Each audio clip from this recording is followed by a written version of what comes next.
And the other part that's really exciting for Ecosphere Plus is the use of blockchain. Given there's a carbon derivative to pretty much every decision and certainly every financial transaction we make, this should be the biggest market in the world, you would think, but it is not. It is nothing like that. There is a real lack of trust in the market.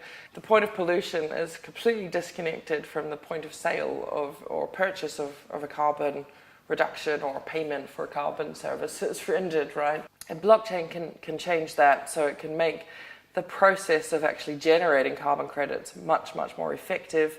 But the other part that's really personally exciting to me is the fact that you can have micro carbon pricing transactions. So sending $1 to a farmer in Africa is going to cost me more than $1. So why would I ever do that? I wouldn't. That's insane.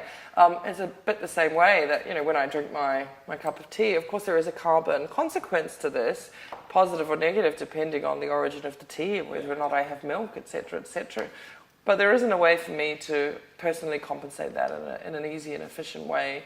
We've been working in partnership with a new venture called the Poseidon Foundation that's just launched and really hopes to deliver end-to-end digital solutions using blockchain and smart wallets that will make these micro-carbon pricing kind of possible, really, so that as a consumer, whether I'm filling up at the pump or I'm buying my cup of coffee or my sandwich or whatever, maybe there's half a cent in there that is actually being reinvested. Through smartphones and through this technology, I could actually see the impact on the ground end to end with blockchain. And that's a huge leap forward. That wasn't ever possible before.